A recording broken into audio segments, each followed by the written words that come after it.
मैं रामकिशन सिंपा।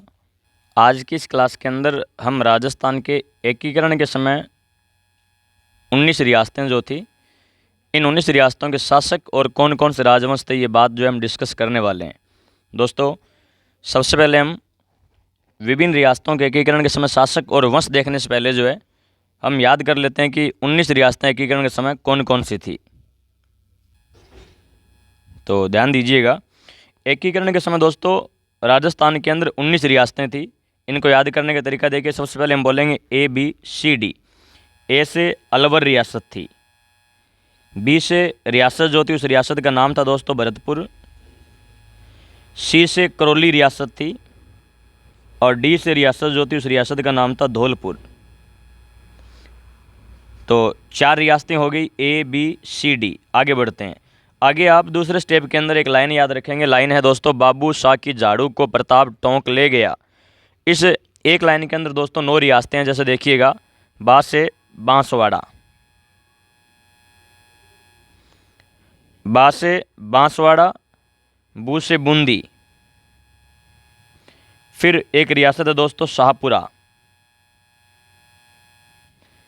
की से किशनगढ़, जा से झालावाड़ और डू से डूंगरपुर,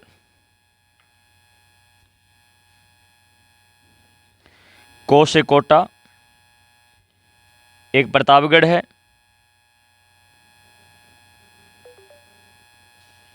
और एक है टोंक। इस प्रकार से दोस्तों 9 रियासतें ये हो गई। आगे बढ़ते हैं। तो पहले स्टेप के अंदर आप 4 रियासतें याद रखेंगे, ABCD, अलवर, भरतपुर, करौली और धौलपुर। इसके बाद में दूसरे स्टेप के अंदर बाबू शाह की झाड़ू को प्रताप टोंक ले गया, यानी दूसरे स्टेप के अंदर आप 9 रियासतें याद रखेंगे। इसके बाद में दोस्तों आप याद रखेंगे तीसरे स्टेप के अंदर एक रियासत याद रखेंगे और वो रियासत है दोस्तों उदयपुर। उदयपुर स्टेप नंबर 3 में उदयपुर रियासत याद रखेंगे। इसके बाद में दोस्तों आप याद रखेंगे JJJB। जे से जयपुर, जे से जैसलमेर, जे से जोधपुर, जोधपुर यानी मारवाड़, और बी से दोस्तों बीकानेर। इस प्रकार से आप देख रहे हैं टोटल रियासतें जो वो 18 रियासतें हो चुकी है। और दोस्तों 19 नंबर रियासत जो है 19 नंबर रियासत सीधी सीधी आप याद रख लीजिए, वो रियासत है सिरोही। एक बार फिर से रिपीट कर देता हूँ मैं। सबसे पहले स्टेप में ABCD याद रखेंगे। ABCD यानी अलवर, भरतपुर, करौली और धौलपुर। दूसरे स्टेप के अंदर बाबू शाह की झाड़ू को प्रताप टोंक ले गया, यानी बांसवाड़ा, बूंदी, शाहपुरा, किशनगढ़, झालावाड़, डूंगरपुर, कोटा, प्रतापगढ़ और टोंक। तीसरे स्टेप के अंदर आप उदयपुर याद रखेंगे। उदयपुर में ऊ आपको दिख रहा है 3 की तरह।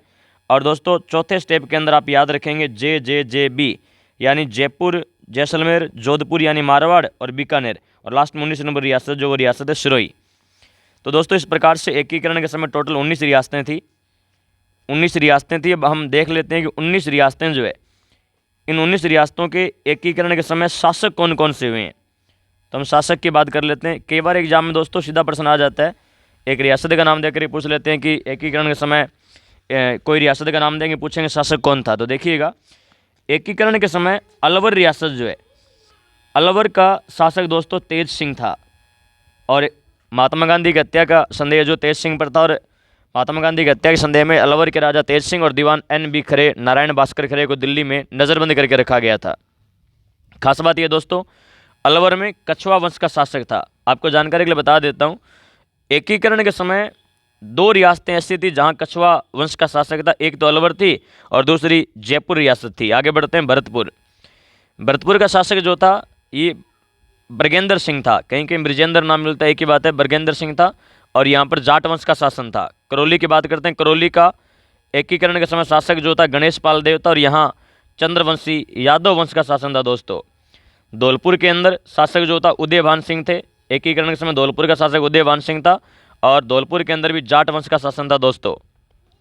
आपको जानकारी के लिए बता देता हूँ कि एकीकरण के प्रथम चरण में उदयभान सिंह को राज प्रमुख बनाया गया। पहला व्यक्ति, पहला शासक राजस्थान का जिसे राज प्रमुख का पद दिया गया, वो उदयभान सिंह थे दोस्तों। आगे बढ़ते हैं। बांसवाड़ा, बांसवाड़ा के शासक जो थे चंद्रवीर सिंह थे और बांसवाड़ा में सिसोदिया वंश का शासन था दोस्तों। बांसवाड़ा के शासक चंद्रवीर सिंह ने एकीकरण विल्ले पत्र पर हस्ताक्षर करते समय कहा था कि मैं अपने डेथ वारंट यानी मृत्यु पत्र पर हस्ताक्षर कर रहा हूं। आगे बढ़ते हैं। बूंदी का शासक जो था एकीकरण के समय बहादुर सिंह था और यहाँ हाड़ा चौहानों का शासक था। शाहपुरा का शासक जो था एकीकरण के समय सुदर्शन देव था दोस्तों और यहाँ पर सिसोदिया वंश का शासन था। किशनगढ़ का शासक जो था एकीकरण के समय सुमेर सिंह था और यहाँ पर राठौड़ वंश का शासन था। झालावाड़ की बात करें तो झालावाड़ का एकीकरण के समय शासक जो था हरिश्चंद्र बहादुर था और यहाँ पर चौहान वंश का शासन था दोस्तों। डूंगरपुर का एकीकरण के समय शासक जो था उनका नाम था महारावल लक्ष्मण सिंह और यहाँ भी सिसोदिया वंश का शासन था। कोटा का शासक जो था एकीकरण के समय वो भीम सिंह थे और यहाँ पर हाड़ा चौहानों का शासन था दोस्तों। प्रतापगढ़ में एकीकरण के समय शासक जो था उसका नाम था अंबिका प्रताप सिंह और यहाँ भी सिसोदिया वंश का शासन था दोस्तों। टोंक की बात कर लेते हैं। टोंक एकीकरण के समय राजस्थान की एकमात्र मुस्लिम रियासत थी और टोंक का एकीकरण के समय शासक जो था अजीजुद्दौला खां था दोस्तों और यहाँ पर मुगल वंशी पिंडारी वंश का शासन था। उदयपुर यानी मेवाड़ रियासत की बात करें तो एकीकरण के समय मेवाड़ का शासक जो थे वो राणा भूपाल सिंह थे और एकीकरण के समय एकमात्र अपाहिज शासक जो थे राणा भूपाल सिंह थे, इसलिए इन्हें एकीकरण के पांचवें चरण में एकीकरण के चौथे चरण के अंदर इन्हें महाराज प्रमुख का पद दिया गया। चौथे चरण के अंदर तीसरे चरण के अंदर इन्हें राज प्रमुख का पद दिया गया और एकीकरण के चौथे चरण के अंदर आमेर के राजा मान सिंह द्वितीय को राज प्रमुख और उदयपुर यानी मेवाड़ के राजा राणा भूपाल सिंह को महाराज प्रमुख का पद दिया गया और यहाँ सिसोदिया वंश का शासन था। जयपुर का एकीकरण का समय शासक जो थे मान सिंह द्वितीय स्वाई मान सिंह द्वितीय थे और यहाँ पर कछुआ वंश का शासन था। आपको जानकारी के लिए बता देता हूँ, अंतिम राज प्रमुख जो बने थे आमेर यानी जयपुर के कछुआ वंश के शासक स्वाई मान सिंह द्वितीय बने थे और एकीकरण के समय जोधपुर यानी मारवाड़ रियासत की बात करें तो जोधपुर यानी मारवाड़ रियासत जो है, इस मारवाड़ रियासत के शासक जो थे अनुवंश सिंह थे दोस्तों और यहाँ राठौड़ वंश का शासन था। एग्जाम में सबसे ज़्यादा पूछा गया प्रश्न ये कि एकीकरण के समय मारवाड़ का शासक कौन था? अनुवंश सिंह थे। एकीकरण के समय जैसलमेर के शासक दोस्तों रघुनाथ सिंह थे और यहाँ बाटी वंश का शासन था। बीकानेर के शासक जो थे शार्दुल सिंह थे और यहाँ पर भी राठौड़ वंश का शासन था। और सिरोही के शासक जो थे दोस्तों अभय सिंह थे और यहाँ पर चौहान वंश का शासन था।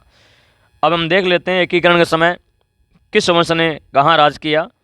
तो सर्वाधिक रियासतें एकीकरण के समय जो थी दोस्तों उनमें सिसोदिया वंश ने शासन किया था। सिसोदिया वंश ने एकीकरण के समय 5 रियासतों पर शासन किया। कौन कौन सी? उदयपुर, डूंगरपुर, बांसवाड़ा, प्रतापगढ़ और शाहपुरा। तो एकीकरण के समय सिसोदिया वंश ने 5 जगहों पर शासन कर रहे थे सिसोदिया वंश के राजा जो थे। और एकीकरण के समय राजस्थान में राठौड़ शाखाएं दोस्तों 3 थी। कौन कौन सी? जोधपुर, बीकानेर और किशनगढ़। जोधपुर, बीकानेर और किशनगढ़ में राठौड़ वंश का शासन था। जोधपुर के राठौड़, बीकानेर के राठौड़ और किशनगढ़ के राठौड़। कछुआ रियासतें दोस्तों एकीकरण के समय 2 थी। एक तो थी जयपुर में और एक थी अलवर में। जाट वंश भी 2 थे दोस्तों, एक तो भरतपुर में और एक धौलपुर में। धौलपुर में दोस्तों सिनवार गोत्र के जाट थे दोस्तों। और एकीकरण के समय चौहान वंश जो थे वो 4 थे दोस्तों, बूंदी में, कोटा में, झालावाड़ में और सिरोही में। यादव वंश एक ही था करौली के अंदर। पिंडारी वंश भी एक था टोंक के अंदर और भाटी वंश भी एक था दोस्तों जैसलमेर के अंदर। तो इस प्रकार से आपने देखा कि एकीकरण के समय सर्वाधिक रियासतों पर शासन करने वाला वंश जो था दोस्तों वो सिसोदिया वंश था। आगे बढ़ते हैं।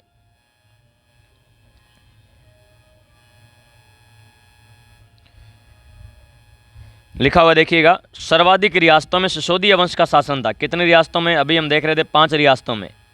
और देखिएगा दोस्तों, आपको जानकारी के लिए बता देता हूं कि रियासतों को तोप सलामी का अधिकार था, यानी रियासतों को सैल्यूट स्टेट कहा जाता था। सैल्यूट स्टेट कहा जाता था, रियासतों को तोप सलामी का अधिकार था, जबकि ठिकानों को तोप सलामी का अधिकार नहीं था। इन्हें नॉन सैल्यूट स्टेट कहा जाता था। अपवाद याद रखिएगा, किशनगढ़ और शाहपुरा 2 ऐसी रियासतें थी जिन्हें तोप सलामी का अधिकार नहीं था दोस्तों। अभी हम बात कर रहे हैं ठिकानों की। तो एकीकरण के समय राजस्थान में कुल 3 ठिकाने थे दोस्तों। कौन कौन से? नीमराणा अलवर में, कुशलगढ़ बांसवाड़ा में और लावा जयपुर में। और दोस्तों एकीकरण के समय नीमराणा ठिकाने का ठिकानेदार जो था वो राजेंद्र सिंह थे, कुशलगढ़ के हरेंद्र सिंह थे और जयपुर के बंश प्रदीप सिंह थे। आपको जानकारी के लिए बता देता हूँ, कि क्षेत्रफल की दृष्टि से सबसे बड़ा ठिकाना जो था कुशलगढ़ था और सबसे छोटा ठिकाना दोस्तों लावा ठिकाना था। आपको ये भी बता देता हूँ जानकारी के लिए कि एकीकरण के समय क्षेत्रफल में सबसे बड़ी रियासत जो थी दोस्तों मारवाड़ रियासत थी। मारवाड़ रियासत क्षेत्रफल में सबसे बड़ी थी और क्षेत्रफल में सबसे छोटी रियासत जो थी वो रियासत थी दोस्तों शाहपुरा। और खास बात ये भी है कि यदि जनसंख्या की बात करें तो जनसंख्या के अंदर भी सबसे छोटी रियासत जो थी शाहपुरा थी, यानी कि जनसंख्या और क्षेत्रफल दोनों के अंदर यदि कोई छोटी रियासत थी तो वो शाहपुरा रियासत थी। अब हम केंद्र शासित प्रदेश की बात कर लेते हैं दोस्तों। एकीकरण के समय राजस्थान में एकमात्र केंद्र शासित प्रदेश तो जो था उसका नाम था अजमेर मेरवाड़ा। खास बात ये दोस्तों कि अजमेर मेरवाड़ा की अलग से विधानसभा थी और उस विधानसभा को दारा सभा के नाम से जाना जाता था। इस विधानसभा में टोटल 30 सदस्य थे और अजमेर मेरवाड़ा दोस्तों सी श्रेणी का राज्य था। एकीकरण के समय 3 श्रेणियाँ थी, ए, बी और सी। आपको बता देता हूँ राजस्थान बी श्रेणी का राज्य था और अजमेर मेरवाड़ा सी श्रेणी का राज्य था। खास बात ये दोस्तों कि 7वें संविधान संशोधन 1956 के द्वारा ये ए, बी और सी तीनों श्रेणियों को समाप्त किया गया था। खास बात ये भी है कि अजमेर मेरवाड़ा का प्रथम व एकमात्र मुख्यमंत्री जो बना था उसका नाम था हरिभाऊ उपाध्याय। तो दोस्तों आज के लिए इतना ही। यदि आपको हमारी क्लास पसंद आई तो अपने दोस्तों के अंदर शेयर जरूर कीजिएगा ताकि हमें भी मोटिवेशन मिले। बने रहिएगा, आप हमारे साथ मिलते हैं अगली क्लास में। तब तक के लिए जय हिंद, जय भारत।